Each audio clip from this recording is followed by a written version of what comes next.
Assalamualaikum warahmatullahi wabarakatuh. Waalaikumsalam Waalaikumsalam warahmatullahi warahmatullahi wabarakatuh. Selamat pagi teman-teman semua. Di hari yang cerah ini, kita akan belajar mengenai bagaimana memahami audiens. Dari seseorang yang tidak hanya paham teori, tetapi juga aktif tampil sebagai pembicara publik di berbagai kesempatan. Hadirin sekalian, mari kita sambut pemateri kita, Najwa Khofifah. Kepada Kak Najwa, waktu dan tempat disilakan. Baik, terima kasih kakak moderator yang keren. Assalamualaikum teman-teman, selamat pagi semua. Di sini saya Najwa. Hari ini kita akan berbicara mengenai bagaimana kita memahami khalayak atau audiens sebagai seorang public speaker. Hal ini tentunya saya kutip dari buku Formula Komunikasi karya Dr. Diah Rahmi Astuti, Esos MSI CPR. Mengapa kita harus memahami audiens? Karena terkadang kita terlalu fokus terhadap materi, intonasi, atau bahkan gestur tubuh. Tapi lupa satu hal, yang dengerin kita tuh manusia, bukan Google. Jadi kita harus paham dulu siapa audiens kita. Boleh digeser?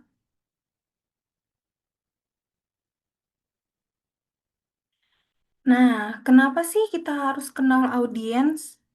Karena sebagai seorang public speaker, kita harus tahu audiensnya.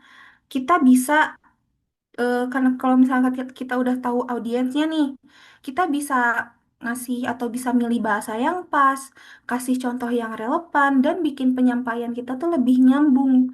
Bayangin deh contohnya, kalau kita pakai istilah akademik ke anak SMP atau ngomong gaul atau selain ke dosen bahkan ke guru besar itu yang ada malah nggak nyambung kan, yang ada malah nggak sopan juga kalau misalnya ngomongnya kayak gitu. Oke, boleh digeser. Nih, karakteristik berbicara mengenai karakteristik audiens. Audiens sekarang tuh lebih luas ya, teman-teman. Kalau dulu audiens tuh cuman duduk di depan kita. Sekarang beda karena ada platform digital, audiens tuh bisa secara langsung hadir atau bahkan nonton ulang di YouTube. Dan nggak jarang ya, orang yang kita nggak kenal tuh nonton kita juga. Jadi, kalau misalnya kayak gitu, cara penyampaiannya pun harus fleksibel. Nah, audiens itu aktif, bukan pasif. Audiens bukan sekedar pendengar diam. Mereka memilih mana informasi yang penting, menolak yang nggak cocok, dan kadang menyebarkan ulang informasi yang menurut mereka menarik. Artinya kita harus bisa mengambil perhatian mereka dari awal. Oke, boleh digeser. Nah, sekarang berbicara mengenai selera audiens yang berbeda. Tentunya setiap manusia punya selera yang berbeda kan? Contoh nih, setiap kelompok audiens tuh punya preferensi yang berbeda. Misalnya, ada yang suka gaya bicaranya formal, ada pun sebaliknya. Pengennya tuh cara penyampaiannya santai. Terus ada juga penyampaiannya pengennya pakai storytelling atau pakai data. Atau ada juga yang pengennya humor, nggak mau serius. Bahkan ada pun sebaliknya. Jadi, alangkah baiknya sebelum tampil, kita perlu tahu dulu siapa yang akan kita hadapi. Oke, boleh digeser.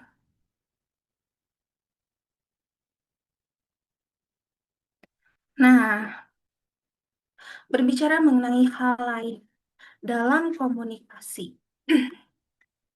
Pada bagian ini kita membahas bahwa dalam komunikasi massa, halayak tidak hadir secara langsung seperti dalam komunikasi tatap muka, tetapi menjadi audiens media.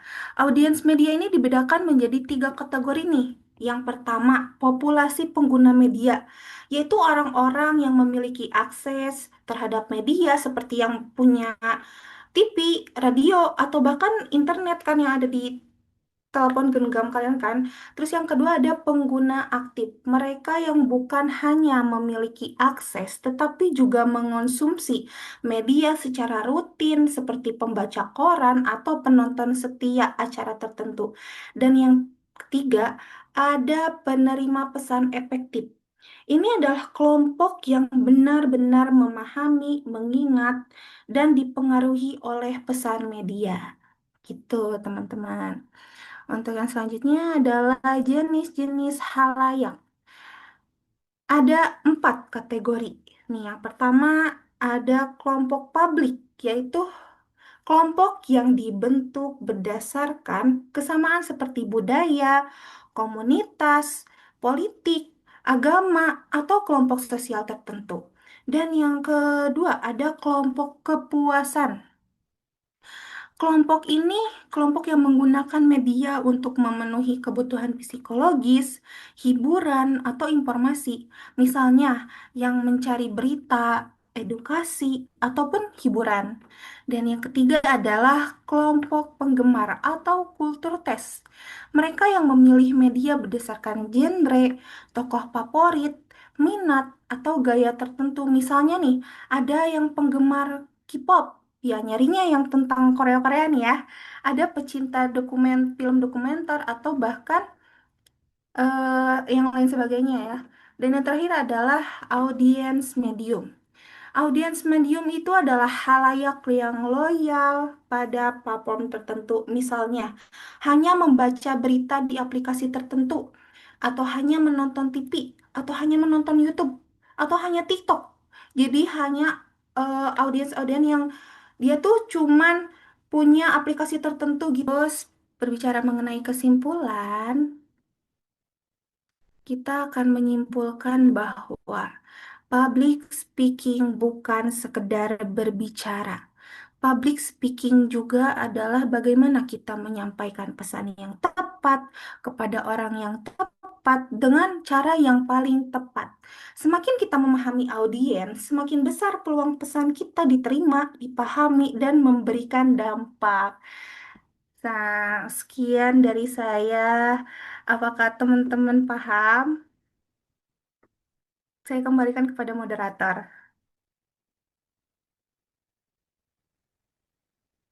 Baik, di sini kita sudah mendengarkan ya pemaparan materi dari Kak Najwa nih. Bagi yang ingin bertanya, boleh langsung aja raise hand-nya. Kita membuka pertanyaan untuk dua orang ya, teman-teman. Silahkan, boleh langsung saja. Boleh, Rija langsung saja.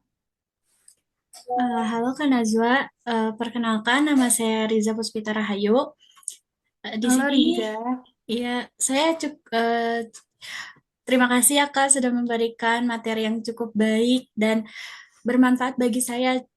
Tapi di sini saya masih sedikit bingung dengan jika saya menjadi public speaker, kan perlu nih memahami siapa audiens sebelum menyampaikan materi.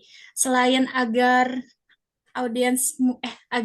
pesan yang saya sampaikan mudah dipahami, apa sih sebenarnya gitu alasannya biar kita harus memahami audiensnya gitu sih Kak. Terima kasih. Oke, makasih ya Rija. Pertanyaannya sangat bagus nih. Mengapa sih kita harus memahami audiens nih ya? Karena yang pertama nih, yang sudah saya jelaskan ya, yang dari awal.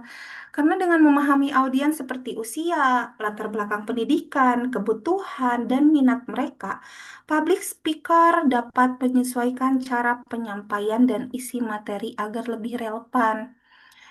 Nih, terus bukan cuma sekedar relevan ya, tapi bisa juga mudah diterima dan berdampak bagi orang yang mendengarkannya. Nih, pemahaman ini juga membantu menciptakan hubungan yang baik antara pembicara dan pendengar sehingga komunikasi bisa berjalan lebih efektif. Jadi ada feedback gitu loh ke kitanya. Apakah terjawab, Rija? Apakah boleh menambahkan pertanyaan lagi? Sedikit, sedikit. Boleh. Eh, Nah kan berarti kita harus paham nih usia dan dari kalangan apa gitu. Apakah hanya sebatas itu atau perlu memahami juga latar belakangnya kayak misalnya mereka tuh dari apa lingkungan pesantren atau gitu perlu juga. Iya, tentu. Karena supaya kita bisa lebih memahami bagaimana kita berbicara, eh, supaya apa sih materi yang kita sampaikan tuh bisa dipahami oleh mereka. Misal dari lingkungan pesantren ya berarti kita harus mencari dulu latar belakang pesantren harus gimana nih. Cara bicaranya harus gimana nih kalau di pesantren nih. Jangan asal jeplak kayak gitu mentang-mentang nih. Mentang-mentang cuman anak SMP bicaranya kayak yaudah biasa aja, nggak usah pakai bahasa akademik. Nah, kan kita harus lihat dulu kan ini latarnya pesantren gitu loh. Terjawab? Baik, Kak Najwa, terima kasih banyak sudah sangat terjawab. Oke. Semoga saya bisa menjadi public speaker yang keren ya seperti Kakak. Terima kasih banyak. Amin. Baik, pertanyaan kedua. Jadi saya tanya, Boleh silahkan. ya sebelumnya perkenalkan nama saya Maulana. Di sini saya mau nanya bagaimana perkembangan teknologi komunikasi mengubah pengertian tentang halayak dari masa lalu hingga sekarang. Oke, Kak Maulana ya. Izinkan saya menjawab ya. Pada masa lalu tuh khalayak hanya dipahami sebagai sekelompok orang yang hadir secara langsung di satu tempat untuk menyaksikan pertunjukan. Namun, seiring berjalannya perkembangan teknologi, komunikasi menjadi halayak yang lebih luas dan tidak terbatas oleh ruang dan waktu nih. Kini audiens tuh bisa berasal dari berbagai daerah, atau enggak ada yang tidak saling mengenal, serta karena dengan perkembangan teknologinya mereka tuh bisa mengakses informasi melalui media massa nih, contohnya seperti televisi, radio, surat kabar, hingga aplikasi-aplikasi yang sudah sekarang trending gitu. Ya, terjawab. Oh iya, terima kasih. Oke, saya kembalikan kepada moderator ya.